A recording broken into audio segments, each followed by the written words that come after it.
Bueno, hemos llegado a la última lección del trimestre que lleva como título El descanso supremo. La 13ª lección, ¿verdad? El descanso supremo.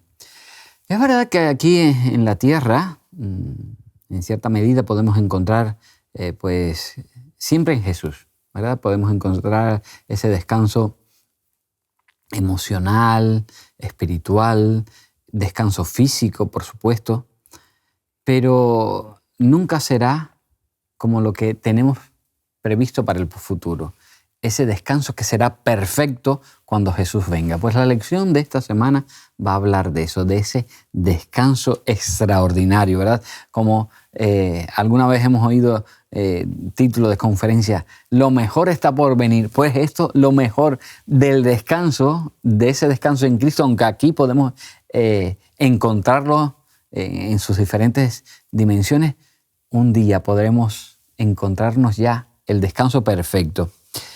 Es cierto que, fijaros, cuando hay un conflicto en las familias, a veces se enquistan, pasan meses, incluso en algunas familias años, pero cuando eso se resuelve, ¡wow!, es extraordinario la dinámica después de esa situación.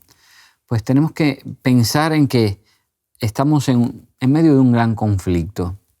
Ese conflicto que empezó allí en el cielo muchos años atrás, entre el bien y el mal, el gran conflicto entre el bien y el mal. Pues ese conflicto está abocado a que pronto se resuelva.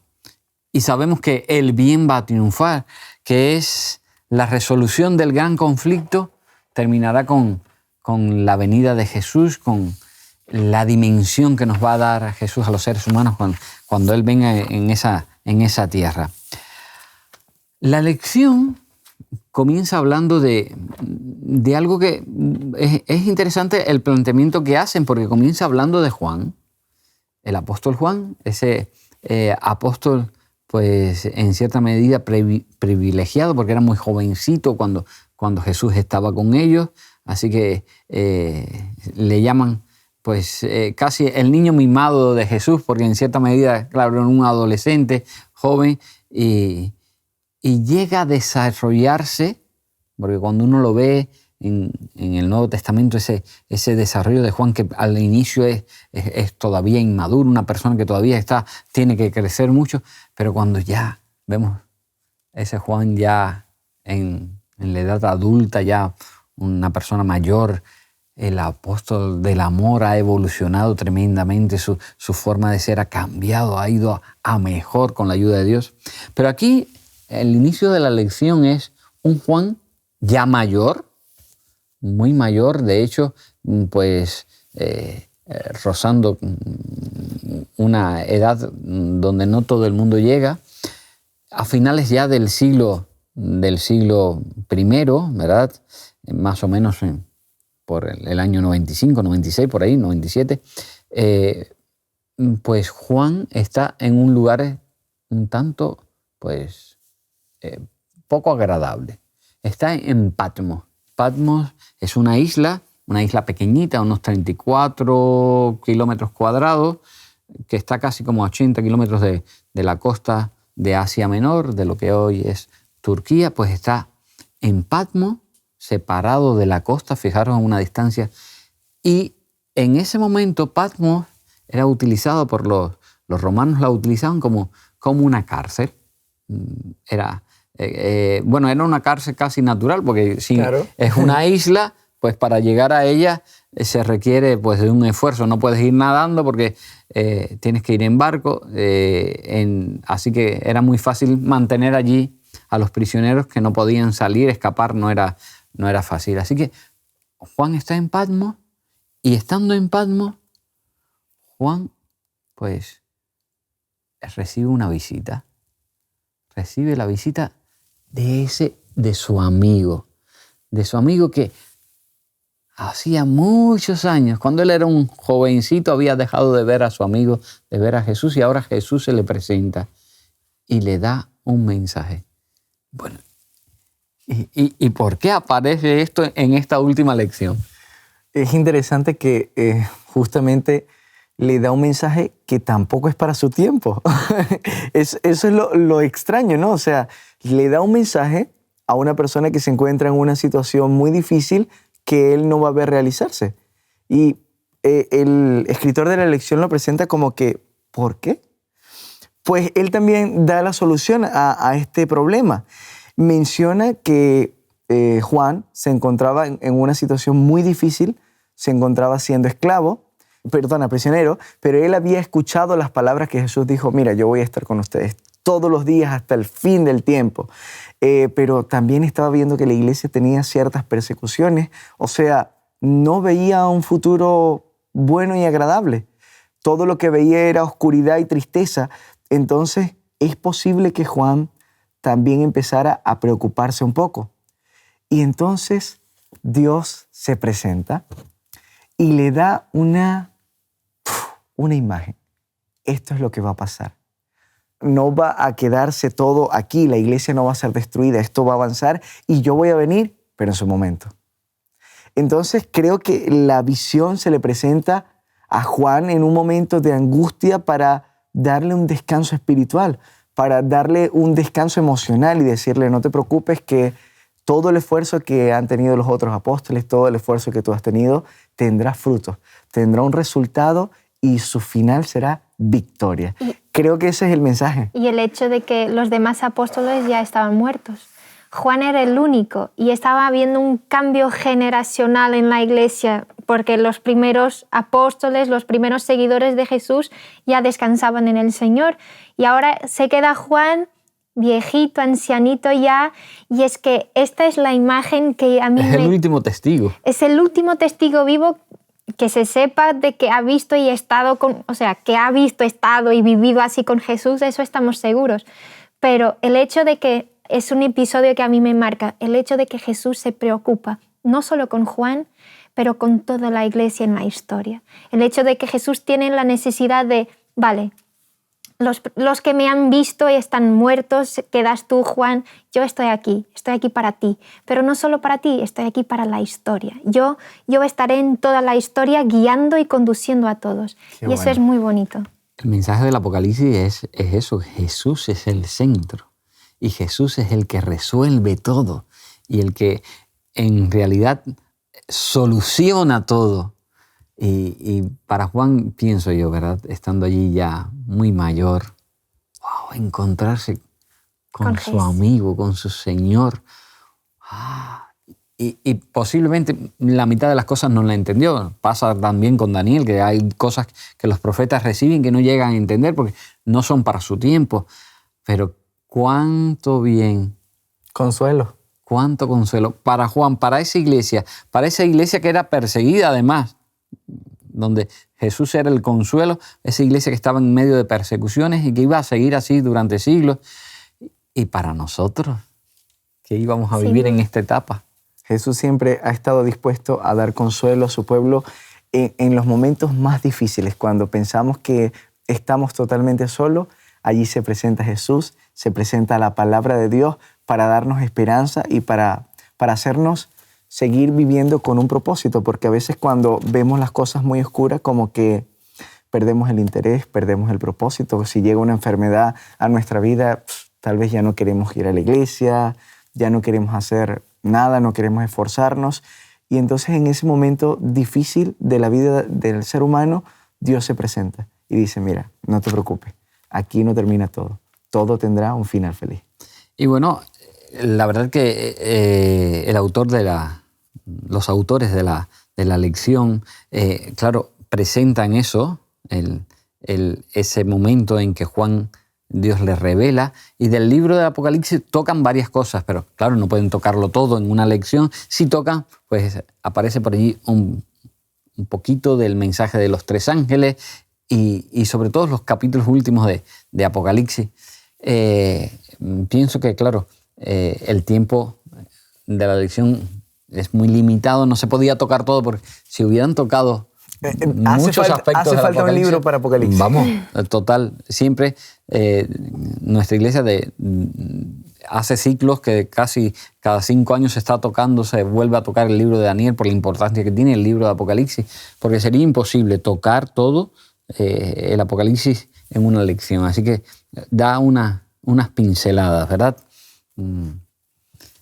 Y me llama la atención porque también en la lección hay una parte donde se habla del descanso. Bueno, el subtítulo es muy llamativo porque dice que en paz descanse. Bueno, ¿de qué nos está hablando o nos va a hablar la lección cuando nos habla de descansar en paz, pero con esa expresión, que en paz descanse, se murieron? No. Es interesante que a lo largo de las lecciones hay un tema que lo fuimos mencionando, pero aún no hemos estudiado a fondo, que fue el descanso de la muerte. ¿Qué significa la muerte? ¿Qué es la muerte? Y es interesante que en esta lección vamos a estudiar qué es la muerte, qué hay después de la muerte. Y es interesante también el hecho de que el autor nos llama la atención al capítulo 11 de Hebreos y pone un texto para hablar de la muerte en Hebreos. Y en Hebreos 11, en el capítulo de los héroes de la fe, a partir del versículo 13, él dice, en la fe murieron todos estos. Y está hablando ya, y habló de Noé, Enoc, y dice, sin haber recibido lo prometido. O sea, estas personas murieron, personas de fe, creyendo en algo, pero no lo recibieron, sino mirándolo de lejos, creyéndolo y saludándolo, y confesando que eran extranjeros y peregrinos sobre la tierra. Y esta expresión de peregrinos y extranjeros sobre la tierra es algo que a mí me llama la atención, porque nosotros aquí estamos en un pasaje. Nosotros aquí hallamos descanso, un descanso que el cumplimiento final está en el futuro, un descanso que sí que podemos descansar en Cristo hoy, que sí que Cristo nos llama, venid a mí, pero el cumplimiento final del descanso está en el futuro. Y el versículo 14, lo que dicen claramente dan a entender que buscan una patria, pues si hubiéramos estado pensando en aquella donde salieron, ciertamente tenían tiempo de volver, pero anhelan una mejor. O sea, Abraham cuando salió de Ur de los Caldeos anhelaba algo mejor. Y nosotros, que es la celestial, y nosotros anhelamos esto. O sea, ellos están descansando. Y el texto dice que están descansando, que no la recibieron, no están ya allá. Y nosotros también anhelamos esa patria celestial. Anhelamos algo mejor. Anhelamos disfrutar de un descanso físico, emocional, espiritual con Jesús. ¿A dónde? En la eternidad. Bueno, ¿y cómo describe Juan, no en este caso en Apocalipsis, sino en el Evangelio, cómo describe Juan allí la muerte? ¿O habla de Jesús describiendo la muerte? Bueno, Jesús describiendo la muerte en el libro de Juan, capítulo 11, versículo 11, dice, dicho esto, les dijo, después, nuestro amigo Lázaro duerme, mas voy a despertarle. Para Jesús, la muerte es simplemente dormir. O sea, un descanso temporal. Y hay algunas personas que hablan acerca de la muerte como algo místico, donde suceden muchas cosas después que la persona muere. Pero, ¿qué dice la Biblia exactamente sobre este proceso? En el libro de Eclesiastés, capítulo número 9, versículo 5 al 6 y el versículo 10, lo quiero leer porque dice, porque los que viven saben que han de morir, pero los muertos nada saben, ni tienen más paga porque su memoria está puesta en el olvido. También su amor y su odio, su envidia desaparecieron ya y nunca más tendrán parte en todo lo que se hace debajo del sol. El 10 también dice, todo lo que viniera a la mano para hacer, hazlo según tus fuerzas, porque en la tumba o en el Seol, a donde vas, no hay ni obra, ni trabajo, ni ciencia, ni sabiduría. Entonces la Biblia nos describe qué es lo que pasa después de la muerte. No hay conciencia, no hay amor, no hay alabanza, no hay gloria, no hay sabiduría, no hay absolutamente nada porque es un estado de inconsciencia. O sea, el ser humano no está consciente, está dormido. Simplemente ha fallecido, la persona muere el cuerpo y simplemente Dios guarda la identidad de la persona hasta el día en que Jesús vuelve. Exactamente. La muerte, como describe Jesús como un sueño, es algo bonito y al mismo tiempo que explica muy bien lo que es, como decías, Miguel, el hecho de que cuando dormimos no sentimos, no vemos, nada, o sea, estamos inconscientes, pero el hecho de que el versículo 11 dice, y si puedes leer la parte final, Miguel, Sí. dice Jesús que lo despertará. O sea, Jesús dice ya como que la muerte es algo donde quien despierta soy yo. Y Jesús después, en el capítulo 24 de Mateo, empieza a decir, ¿cuándo va a despertar? Sucederán cosas y yo vengo y volveré. Y cuando yo volveré, los que han muerto, yo los Levantaré. levantaré, despertaré. Así que fijaros, es interesante porque la lección nos habla de esa dimensión también. Y a veces hay personas que por enfermedades, por situaciones que han vivido, ya están agotadas al límite. Y Dios tiene a bien ponerlos a descansar. De hecho, ¿verdad? El Señor dice que pues a sus santos es como los mima. Dice, bueno, venga, vas a entrar en un reposo. Es un reposo, pero es un reposo momentáneo. ¿Hasta cuándo? Hasta que yo venga. Cuando yo venga te voy a devolver la vida. Pero ya no en las condiciones en que viviste aquí. No es en esa situación de pasar por enfermedades, por disgusto, por enfrentamientos, por discusiones, por situaciones que te hacen sufrir. No, vas a descansar ahora. Pero eso es momentáneo. Por eso Pablo dice, cuando habla acerca de la muerte, no os entristezcáis como los que no tienen esperanza. No tienen esperanza. Porque nosotros sabemos que la muerte es un proceso transitorio, un proceso momentáneo de descanso, donde el ser humano está simplemente esperando el momento en que sea llamado por Cristo Jesús. Pero lo que es importante también que nuestros amigos entiendan, de cuando la persona muere, esa persona ya no tiene más conciencia de lo que pasa aquí. No está vivo hasta el día en que Jesús venga. Cuando Jesús venga, lo devolverá la vida. Entre tanto, no está vagando de ninguna manera, ni se ha quedado en un sitio por ahí raro, ni ha ido tampoco directamente al cielo. No dice eso la Biblia. En el libro de Hechos, capítulo 2, versículo 34, si no me equivoco, dice, ni aún David ha subido a los cielos. Significa que ¿dónde está David? En el sepulcro. En el libro de Juan, capítulo 5, versículo 38 y 39, dice que cuando Jesús venga, ellos oirán su voz y resucitarán. ¿Desde dónde? Desde el sepulcro. Y saben que esta teología parece no tener sentido. Algunas personas dicen que cuando alguien muere va al cielo y entonces cuando Jesús venga los resucitará para llevarlos al cielo. Parece contradictorio. Es contradictorio totalmente. No es contradictorio. Sí, ni siquiera tiene sentido común este tipo de teologías, ¿no? La lección también habla de regocijarse. Y además de regocijarse no de vez en cuando, ¿no? Regocijarse siempre. Es que el apóstol Pablo dice, regocijaos en el Señor siempre. O sea, no significa que yo no voy a estar triste porque estoy pasando alguna dificultad. Sin embargo, mirar hacia Jesús. Y en Jesús encontrar alegría. Encontrar a alguien que me va a entender, porque Hebreos también dice en el capítulo 14, 4, dice que acerquémonos a Él porque Él conoce, Él sabe lo que sufrimos, Él ha estado aquí, Él conoce, Él puede entendernos. Entonces el hecho de que Pablo dice, regocijaos en el Señor siempre, no es que, vale, tenemos que estar felices y todo el tiempo con todas las cosas mismo que nos estén pisoteando. No, es que en el Señor encontramos felicidad. O cuando nos venga una enfermedad, bueno, esta enfermedad, bien, muy contento por la enfermedad. Gracias. No. El regocijo no es por la enfermedad, el regocijo es por el Señor. De hecho, el contexto de Filipenses capítulo 4, versículo 4, no nos dicen que no tendremos pruebas o que las pruebas son el motivo de regocijo. Mira, voy a leer del 4 al 6, dice, regocijaos en el Señor siempre. Otra vez os digo, regocijaos. Vuestra gentileza sea conocida de todos los hombres, el Señor está cerca. Y ahora dice, por nada estéis afanosos, sino que sean conocidas vuestras peticiones delante de Dios en toda oración, ruego y con acción de gracia. Es después que Él afirma esto que dice, y la paz de Dios, que sobrepasa todo entendimiento, guardará vuestros corazones y pensamiento en Cristo Jesús.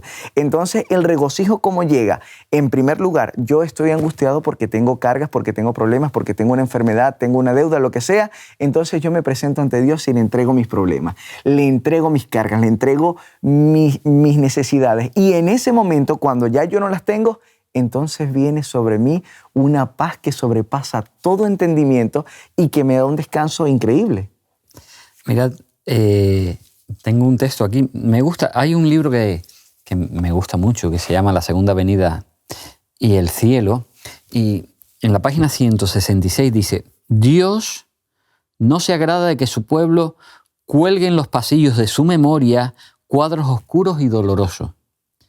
Quiere que cada persona recoja las rosas, los lirios y los claveles, adornando los pasillos de la memoria con preciosas promesas de Dios que florecen por todo su jardín. Me gusta esta idea. Regocijaos siempre, sí, pero para eso tienes que llenar tu mente de cosas bonitas, de esos recuerdos preciosos que el Señor te da, porque a veces, ¿verdad?, hay personas que almacenan y cuelgan pues cuadros de lo más triste, de todas las enfermedades, de la que tiene el primo, el que tiene el hermano, el vecino, se llenan de tristeza. No. Pero mire cómo lo dice Pablo. Por lo demás, hermanos, todo lo que es verdadero, todo lo honesto, todo lo justo, todo lo puro, lo amable, lo que es de buen nombre, si hay virtud, si hay algo digno de alabanza, en esto pensad. Creo que es una paráfrasis del texto que acabas de leer. Pensar en solo las cosas buenas que nos generan felicidad, que nos ayudan a crecer emocionalmente. Y solo así podemos mantener esa paz que nos mantiene en un descanso continuo. Y bueno, ya entrando, digamos, en la última parte de la lección y también la última parte del trimestre, nos habla de ese auténtico descanso. Hablamos al inicio, ¿verdad?, de que aquí podemos hallar descanso, por supuesto, en Jesús, que nos da el descanso físico, mental, espiritual. Pero el auténtico descanso o la dimensión completa, total, es el descanso que vamos a hallar en la tierra nueva. Que para eso Apocalipsis describe esa tierra extraordinariamente. Y ahora, mirando otra vez a Juan, imaginad a Juan a ver eso. O sea, ver el apóstol que deseó toda su vida volver a ver a Jesús, pero ver a Jesús en la forma como Jesús había dicho que volvería a ellos, en gloria, que íbamos para un hogar que él estaba preparando, y ahora Jesús le aparece y dice: Juan, tú aún no vas a vivir esto, pero yo te voy a mostrar cómo va a ser. Y ver a Juan a describir cómo es la tierra nueva, cómo van las personas a ser. Apocalipsis 21, no habrá más. Imaginad a Juan a escribir: no habrá más dolor, más lágrimas. O sea, Juan, yo me imagino a Juan llorando como: Señor, yo no solo quiero escribir esto, yo quiero ya estar ahí. Y imaginad que la tierra nueva es, nosotros podemos vivir un poquito del cielo aquí descansando en Cristo, pero vivir el completo, vivir el total allá en un lugar donde no hay más nada de malo, sino todo lo bueno, será lo mejor de todo. Sí, será encontrar el descanso perfecto, pero fijaros en todas las dimensiones, porque cuando leemos Apocalipsis, ¿verdad?, que no habrá más llanto, dolor, pues fíjate, el sufrimiento desaparecerá, pero el pecado, que es, digamos, lo peor que tenemos, lo que produce todo lo demás, también habrá desaparecido. Pero bueno, en el cielo entonces ya no tenemos que descansar, ya no habrá sábados, ¿no? No, al contrario. En Isaías capítulo 66 nos dice: y vendrán y adorarán de mes en mes y de día de reposo en día de reposo. Porque así como en el principio, el descanso, el reposo y la comunión es necesaria en un mundo perfecto. Sí, yo tengo aquí un texto también del deseado de todas las gentes, ese libro extraordinario, que nos dice: cuando el Edén vuelva a florecer en la tierra, el santo día de reposo de Dios será honrado por todos los que moren debajo del sol. deseado de toda la gente, en la página 249. Qué preciosa. Aún en la tierra nueva, cuando Dios creó el sábado, en el caso de esta tierra, se lo dio al ser humano antes que estuviera cansado, pero además es una dimensión que vamos a mantener eso en la tierra nueva. Que el Señor nos bendiga, queridos hermanos que escucháis, queridos amigos que escuchan el programa. Hemos llegado ya al final del trimestre, han sido lecciones extraordinarias, todas ellas se podía haber duplicado el tiempo que teníamos aquí para hablar, pero no era posible.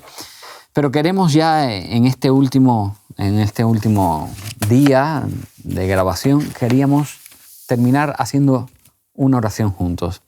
Así que os invitamos a que inclinéis vuestras cabezas allí donde estáis y que oremos.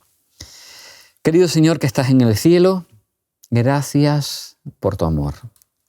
Gracias porque eres el Dios creador y el Dios libertador, el que nos das descanso de nuestras situaciones, sean afectivas, sean el cansancio físico. Tú traes paz, traes descanso a nuestra vida. Gracias por darnos a Jesús que es el autor y consumador de la fe. Gracias, Señor, por tus bondades. Y gracias porque tenemos la esperanza de un día vivir en esa tierra perfecta donde también el descanso será perfecto, será allí, Señor. No será como aquí. Gracias por tu amor, por tu gracia, porque somos agraciados por ti y porque podemos aspirar a eso, a vivir contigo la eternidad. Gracias por tu amor, Señor. Por Jesús te suplicamos todas las cosas. Amén. Amén. Bueno, muchas gracias, Nelson. Ha sido gracias, un placer. Ana. Un placer para mí también. Para todos, saludos. Os invitamos a tener una experiencia más allá del sábado, convirtiendo tu unidad de acción en una iglesia hogar en donde la Biblia, la oración intercesora, la fraternidad y la testificación sean vuestro estilo de vida. Así experimentaremos un poder renovador en la iglesia y en el cumplimiento de la misión. Suscríbete a nuestro canal de Hot Media para no perderte ninguna escuela sabática viva. Que Dios te bendiga.